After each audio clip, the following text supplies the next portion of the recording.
my channel. My name is Shayna for those who are new here. I am currently in my baby's nursery in front of her crib. I'm so excited to be able to start filming in here. We have done so much since the last time I came on here and did a pregnancy video. I am 22 weeks pregnant with my third pregnancy, but first viable baby. I had 2 previous miscarriages last year, and we are a healthy third pregnancy. So in this video, I'm going to be doing the first half of my second trimester recap, split up into videos because the second trimester is pretty long and I didn't want this video to be an hour. So I am going to be doing weeks 14 through 20, and then I'll be doing weeks 21 through 28 in my next pregnancy recap video. So we're just gonna jump right in here. The way I have like a little thing right here to make sure I stay on track because I like to go off on tangents. But starting with week 14, I started to feel pretty normal again. Scary because I couldn't feel baby move yet, but a lot of my pregnancy symptoms that I had in my first trimester had either gone away completely or dimmed down a lot. I wasn't exhausted anymore. I got a lot of my energy back.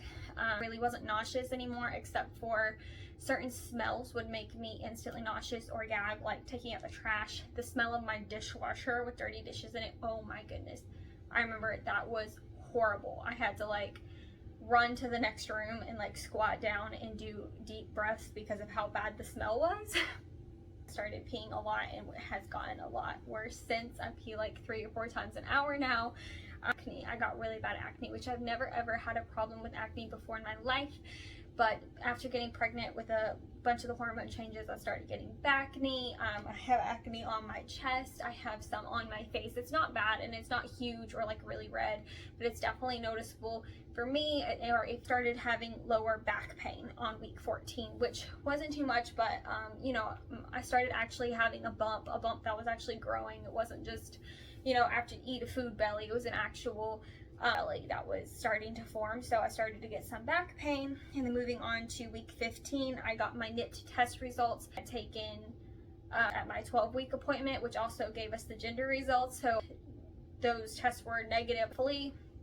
And then we also had the envelope of our baby's gender in my hand. I had to go pick it up from my office and drop it off with my friend because we were having our gender revealed the week after that. So I can tell you that was one of the hardest things I've ever had to do, was having the results of who my baby was going to be in my hands and not physically being able to see it was like horrible. I'm so glad that I only had to go 5 minutes down the road to give her this envelope, or I would have lost it. I'm gonna insert some clips of when we got that here. You guys, this envelope right here has my baby's gender in it. This envelope, this piece of paper inside this piece of paper has what my baby will be. This is so tempting to open and I can't see anything through it. But I'm about to go drop it off at my friend. Our gender reveal is in 5 days, I think, exactly from, or almost from this time, because it's at 4 o'clock on Saturday. So we are super close. We're getting down to the wire, and I can't believe I'm literally holding the answer in my hand. This is so freaking cool. I am so freaking excited. I can't wait. And tell you, this is very, very, very hard. I'm going to stick it over here where I can't see it anymore. But I'm about to go drop it off to my friend. Out of sight, out of mind. They told me I had to be the one to come and get it, so it was definitely hard. No one else could come get it for me. So that was a really cute little clip of when I went to go pick up the envelope from my doctor's office, and then I will talk about a gender reveal in the next week. So also in week 15, my sciatica started to get really, really bad. I had noticed some nerve pain on my left side, like here in my lower back, shooting down my leg. Very minimal in my first trimester and the couple weeks prior, but it didn't get this bad until week 15. I had my sister's college graduation. We were out in the sun all day. I got really badly sunburned. We had a graduate party afterwards. It was just a lot, and I was really, really hot too. This Georgia heat is freaking insane. So my sciatica got really bad that week, and also we had a gender reveal the day before my 16 week. So being on my feet all day that day and wearing not very good shoes made it to where like at 8, 9 o'clock that night I couldn't walk. Like Brandon had to pick me up and take me to the bed. It was that bad. I took a birth class that I signed up for that was on Facebook, and I got a lot of informative information off of that. I had also been taking some birth classes that were free on my pregnancy app and just taking notes and stuff on there. To week 16, we're moving our gender reveal for our baby. So we are having a baby girl. If you haven't seen that gender reveal video, I suggest clicking the link somewhere in my description box and going to watch it, or just going to my channel and going to watch it there. It is, loved it. We had the best time ever, and my husband finally gets the baby girl he has dreamed of. So I'm very, very happy about that. Yes, we do have a name for her. We've had her name picked out since 2018, since we were barely dating. We've had her name, and I'm really excited to share that with you guys at a later date. Close family and friends know her name, and my work family know her name, but I have not shared it with the public. Feeling really, really lonely. We were surrounded by family and friends weekend long, and we were so busy and doing a lot of stuff that me and Brandon really hadn't had a lot of alone time, and it started to really get to me to feel really lonely and just want to spend time with my husband, because we hadn't really spoken much, had an intimate conversation about anything, and we were supposed to be celebrating, me and him, for the future of our daughter, and we just hadn't had the chance to do that. So it made me feel really lonely and sad inside. Thanks to my first emotional / hormonal breakdown in pregnancy, it finally affected me. It got to me, but we talked about it. We were able to fix it, and we went on date night on that Tuesday, and we're able to, you know, just spend some quality time together. It was the same day we had my 16-week appointment, and we also started our Bye Bye Baby registry together. So that was really cool to be able to bond and celebrate our daughter. I was really sore all that week because of everything that we had been doing, but I still had a lot of energy. That was nice. I was able to start getting things done again like I normally had. And on my 16-week appointment, Brandon was finally able to come to that one. He went to my first one to confirm my pregnancy, but wasn't able to go into the back waiting area. He couldn't go back there with us, and obviously it was too early to hear a heartbeat, so he wasn't able to hear that either. So coming to this appointment, I was very happy because he got to hear her for the very, very first time, when I got to hear her heartbeat for the first time at 12 weeks. Now, I recorded it for him on my phone, but he wasn't able to physically be there, so I was very, very happy and excited to experience that with me and be in the office and have any questions answered by the doctor and just be present. The first thing that was said at that appointment was my weight gain. At that point, I had only gained 2 pounds, and I was 16 weeks pregnant.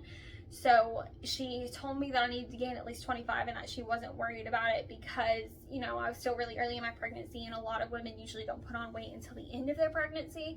So she wasn't worried about it, but she wanted to let me know about how much she wanted me to gain. So I set a goal to gain at least 2 pounds before, you know, going into my 20-week appointment, because at that point I was only gaining 1 pound every 4 weeks. After we talked about that, she went to use the Doppler and put it on my tummy. We immediately heard baby girl's heartbeat come a speaker in the room, low 150s, which is normal, and I honestly think she was sleeping. She wasn't moving around or anything, because she immediately found it and like was able to keep it on there for like a good 30 seconds, and she didn't have to move the Doppler at all because she just stayed in one spot. I was very happy that he got to finally hear her. And then we also had to do a blood test at that appointment to test for spina bifida, which we would also get to see more in depth of at the 20-week anatomy scan, because they would be able to see her spine. Something very bittersweet at this appointment. We were told by my doctor that she's moving in August with her husband back to where she's from, because they're thinking about starting a family of their own and they just want to move closer to their family. I will be moving doctors after my next appointment. My 24-week appointment will be my last appointment with her. Very sadly, because she's 2 miscarriages. She's been with me from the very beginning, so she knows my history. She knows me personally and how I am and how I work, and knows that I like to be informed and all of that good stuff. So it's definitely bittersweet that I won't be with her for the delivery of my baby, but I will be switching to a very good doctor that has very good reviews and recommended by my current doctor. Week 17, having really, really bad sciatica. At work, it had gotten really, really bad because we were really short-handed. We had multiple people leave, and I was the next in charge. So I was on my feet all day, able to relax at all, not sitting down, running around like a chicken with its head cut off. I was doing so much and pushing myself because I had so much stuff at work to do, but I also had to come home and do stuff. There's a lot going on, so it made my sciatica even worse. Crawling down the stairs, I was hopping on my right foot because I couldn't put any pressure on my left side because it was sharp pain, like I couldn't. It hurt so bad. I was literally step on the side and fall. Like I couldn't do it, or just instantly bust out in tears. And it usually would happen around 7, 8, 9 o'clock at night. If after I'd been laying down for a good minute and stopped being on my feet, I would get up and then the pain would be unbearable. Crying in front of a customer at work because the pain was so bad. I got off my chair to go get something off the printer, and I stepped down on my left side and it shot straight down, and I went and sat back down in my chair, and I just like closed my eyes and clenched my face, and tears just started flowing down my eyes, and I was like so freaking embarrassed. But you know, I couldn't help that. Like I was in serious pain, and I was literally the only one up there doing anything. Really short-handed, so I had no choice. I definitely noticed that my bump was getting rounder and bigger and growing this week. Had to start rolling down my work pants. I had like a stomach. I've never had a flat stomach. I've always had some kind of like pooch or something right here. And all of my work pants are pretty stretchy. They have the elastic band on it or whatnot. But at this point, I had to start rolling them down over the bottom of my abdomen. My stomach was getting too big, it was getting too tight, and it was uncomfortable, so I started rolling the fronts down, and I was like, oh my god, I'm gonna have to get maternity clothes soon. That week we really started doing the nursery. That was the week we painted these walls yellow. Brandon's mom, Brandon, and his best friend came in here and took all of the huge furniture, because this used to be our so-called game room / office, which we never used. It was kind of a junk room. The entertainment center out of here that we used to have in our old townhouse. We got my desk out of here. The bins and stuff. The only thing that's not out of here that shouldn't be in here is the mirror that goes to Brandon and I's dresser, which is in her closet. That really has to go because I can't do her closet with it in there. I took the room, which was awesome. So we got all of that done that week, and I was very, very happy because it was one step done, and I was finally able to start doing her nursery and actually ordering furniture, because deep clean this room. I wanted everything out of it so I could deep clean. Vacuumed the carpet shampooer, and then I vacuumed again, and now we're setting it up, so this room is pretty much spotless. So moving on to week 18 was the first time I actually had a real freak out, like having real fear over this pregnancy. I hadn't really felt much fear about losing this pregnancy after having 2 consecutive miscarriages last year. This is our first pregnancy that's healthy. Obviously, after you've had a miscarriage, it is next pregnancy or whatever pregnancy you have in the future, whether it be your next or the one after that, it's definitely going to be nerve-wracking and scary because you've already lost a child. And so far I'd been able to manage that fear and not let it bother me, but at week 18 it got to the point where it was affecting my livelihood and my daily life. I couldn't sleep for 3 days. I had really bad anxiety at work. I couldn't stop thinking about it. Really stressed out over it. I hadn't felt baby girl move yet, which at 18 weeks not everyone can, but I had seen where some people had, and people had gone and told me, oh, you should be able to feel her now, you should be able to feel something by this point. And it started to freak me out, which even though I knew in my head, and I do tons of research, that it's very normal for women to not feel it at this point, especially if it's their first pregnancy, or even if you have an anterior placenta. It's a lot harder to feel baby kick or move or anything. For some reason, because I was just so anxious and so ready to feel her that it freaked me out that I couldn't feel her. Thankfully, messaged me and, you know, told me to call my doctor, and I was like, I needed that validation. I needed someone to tell me that. I needed someone to tell me, do your research, call your doctor if it makes you feel better, and not just tell me everything's fine. I needed to take action. That is what I do. I can't just sit there. I needed to do something. So I called my doctor and told her my fear and the anxiety that I was having, and she said that it's perfectly normal. That doctor usually tells her patients that you're not going to feel baby movement until 20 weeks.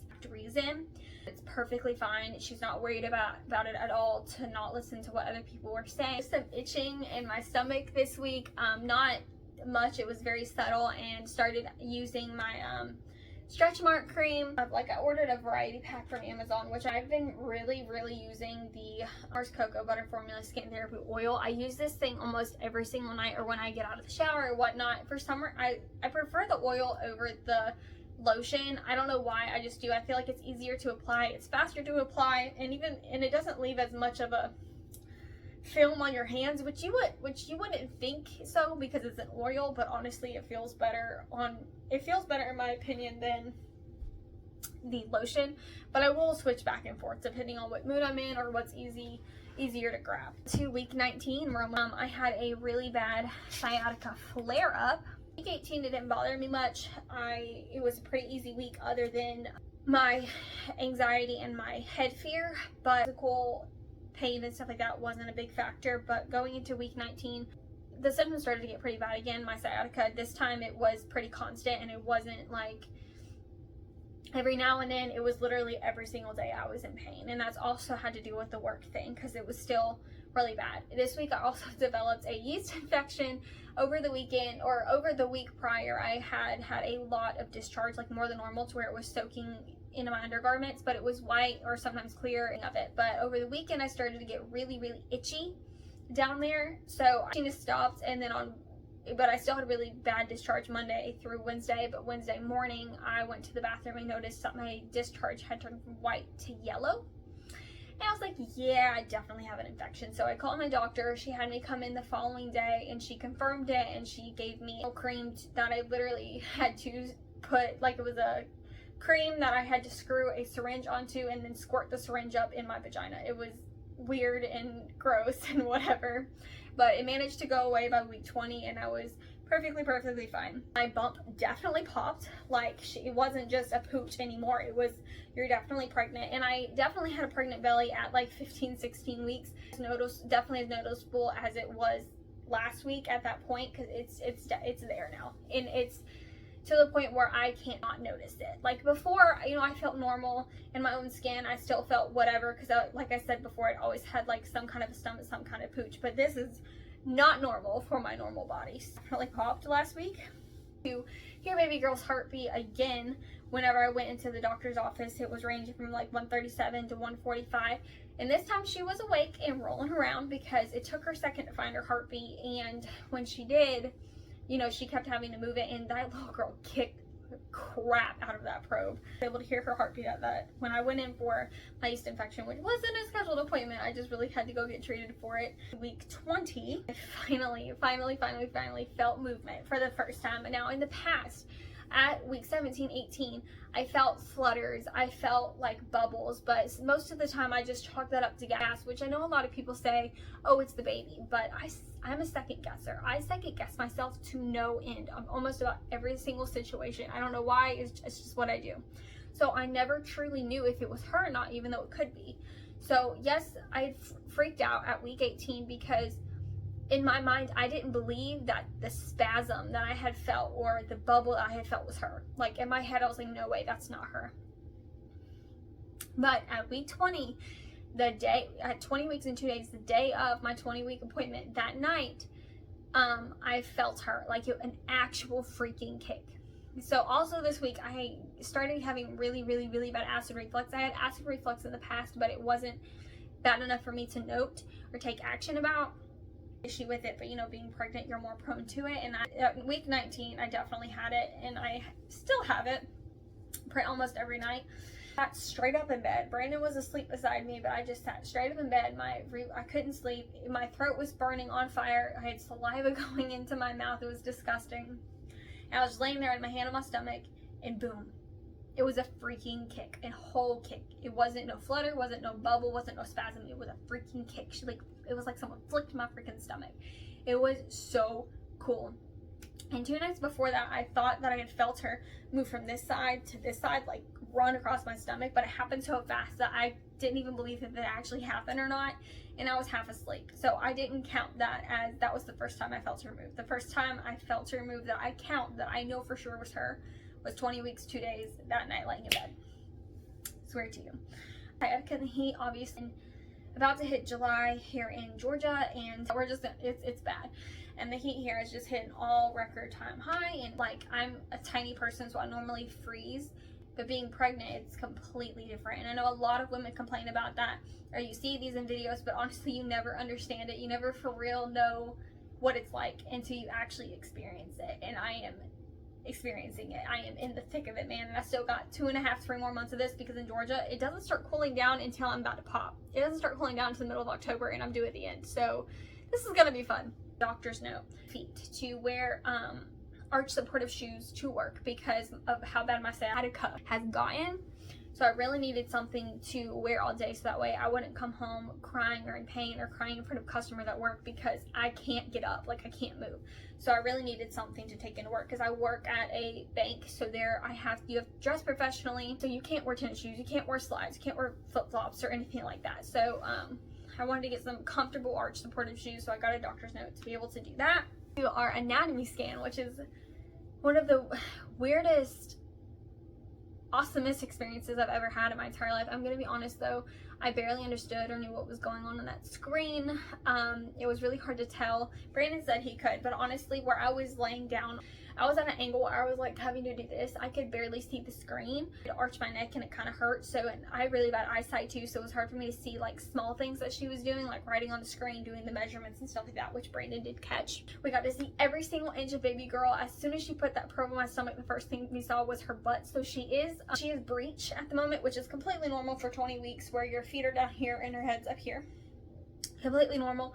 Doctor said they normally move around 28 to 32 weeks to get into position to come out. Her butt, this is the first thing we saw, and her thighs, her legs going like this. She's most definitely a girl. There's no boy parts in sight there. We got to see her spine and her heart, which are perfectly fine. We also got the results of our spina bifida test that were completely negative, and our spine looked perfect on the scan. So all clear on that. All of its valves, all of its chambers, all of its parts perfect, beating perfectly. We got to see it on the screen, like the heartbeat signs and lines, and got to see it beating on the image, and it was at 152, I believe. Yeah, 152 on the screen. That was like the most precious thing in the entire world, and every single time I could hear her heartbeat, it just makes me melt. And Brandon actually got to see her for the very first time. I got to see her on screen and see the little tiny flicker of her heartbeat at 7 weeks 3 days when we confirmed my pregnancy, but Brandon couldn't be in there because it was an internal ultrasound. So this is the first time he got to see his daughter on screen live in action. She was moving around a ton, so I was highly surprised that I wasn't able to feel her movements up until that night. Even though I possibly could have, but you know, like I said, I was second guessing it, wasn't sure. She moves around a lot, and she does now. Like, I feel her all the time now. It's weird. Was moving her hands a lot doing this, knocking herself in the face, her legs and stuff like that. We got to see all of her hands, and she has all of her fingers and toes. I really think that she has my nose because it's really pointy and it protrudes on the screen. It's about her head because my husband has the biggest head in the entire freaking universe, and he had to be sucked out when he was born because his head was so big, and I'm terrified to have to do that because I'm tiny. Scared. But her head was measuring 6 centimeters. Brandon was able to see it on the screen. I asked my doctor, I was like, is that big? And she was like, not yet. So I'm really scared that her head's gonna be massive. Oh god, my lady part's already screaming. All of her like limbs and stuff, she was measuring 19 weeks and 6 days, so she was measuring 3 days behind, which is perfectly normal. My due date did not change. My doctor or that practice, they go by the first ultrasound when your baby wants to come. So due dates are they're just there to give you a estimated time of when they're going to be here. It's not an actual day. Put anxiety or whatever or stress on the mom, so they just don't do that. There's like no point in it. So my due date did not change, but also she has plenty of time to grow from then up until I give birth. But I'm tiny and Brandon isn't big either, so I really assumed, like, I already knew that I was gonna have a small baby, and that was perfectly fine with me. The pictures that we got 7 photos of baby. This is her best picture. This is our favorite that we got of her. She is so beautiful. You can see her heart right there, and that's why I think she has my nose, because it's so pointy, and you can see her lips. And then we got all of these beautiful pictures. Down here are the ones of her genitals, where she's definitely a girl, so I'm not going to zoom in on those. That's her foot. These are actually both of her feet. They're like one on top of each other. And then that's her leg and her foot. And that first picture, that's her knee at the top right there, and her thigh. So she was scrunched up with her feet crossed like this in there. So we got 7 pictures. I'm so excited. They're beautiful. I wish we would have got one of her actual hand, because we got one like this where we could see her hand on the screen, but she didn't take a picture of it, and I really wish she had. I have my whole box of goodies over here. This is my pregnancy box, or my box for baby girl. Got all of like my doctor information and stuff in. Like, I got my birth packet at the I'm covering that up because that's the hospital I'm giving birth at, but I signed up for the tour to go tour the hospital, the maternity ward. I signed up for 2 classes, a breastfeeding and a birth class. I already took the birth class. My breastfeeding class is next month. It gives you directions on things to do, when I would need to sign up for registering at the hospital and all that good stuff, lists of pediatricians and medicines you can take and all that good stuff. So that's in there. Went on a huge Amazon spree at the end of the week, and I bought a bunch of stuff for myself as far as maternity clothes to wear to work. I actually bought these that I'm wearing now. They are athletic shorts for the bump. Got a bunch of work stuff. The one thing that didn't work out for me is a pair of work pants I ordered, which aren't really work pants. They're more like jean material, and they're really not comfortable. I think I'm going to return them. But all of the other purchases I really love. I'm very happy. I'm going to order some more maternity dresses because they are beautiful. These really quick. These are the 2 notebooks that I've been using. A bump book that I ordered from, well, I had to order it differently because it's from Right to Me, but I had to order it from their secondary website because they were sold out. So she sent me one where I could order it from the secondary website. My bump journey, so starting from your first week, you know, and I have pictures and stuff, my bump dates in here, things that I went through during the weeks so far and such. So I love this, and this notebook is one I got from Walmart before I found out I was pregnant, but I was already pregnant, and they're separated, and it's labeled pregnancy and labor, baby, and postpartum. So all of the research and stuff that I've done, I put in this notebook here. I've done a lot of stuff in here, a lot of planning, a lot of prepping, and stuff like that. So it keeps everything organized for me because I am a huge note taker. That's it, you guys. That is everything up to my 20 weeks, one day shy of 22 weeks, and I will be back on here at the end of my 2nd trimester to give you guys everything that happened. The rest, I'm so glad that I was able to share some stuff with you guys. If you guys could relate or you have, just let me know. I'm going to show you guys the bump now because it's actually a bump. So this is it with the shorts on from the side. This is it from the front all the way down. That's another thing that I didn't mention or write down, but my stomach is so freaking hairy. This hair growth is insane. My bump, she's so low for a girl too. I think she went up higher this past week, but she was all the way down here. But my bump has lifted a little bit, but it was down here. There she is. That's my baby girl. All snug in there. Making me feel weird because I have a belly. And I'm not used to this big old belly. This is not the most detailed video, but if you want a more detailed version of everything that happened week by week, check out my website, www.shadesofshay.org. I have a blog, and every single week I go on there and I update it of what happened that week. I think in my next video, I'm going to sit down and record like a little snippet of what happened that week and then just put them all together. So I'm not taking down notes and I'm not forgetting anything. So I'm probably going to do that for my second half of my 2nd trimester recap. But if you want more details, please go there. There is tons of things in there, things that I didn't say. Also, on my Instagram at shadesofshay17, you can go follow me there as well. And in my highlights under baby C or under my pregnancy, all the details of everything that's happened in real time are there as well. I might make a compilation video of those and upload them at some point on YouTube for those followers here. And I just want to make sure I have everything saved so I can go back and look at it no matter what. So if you guys want to check that out, go on a website. You can go on my Instagram. You can also find all of my social medias on my website. So please go check that out, and I will see y'all there.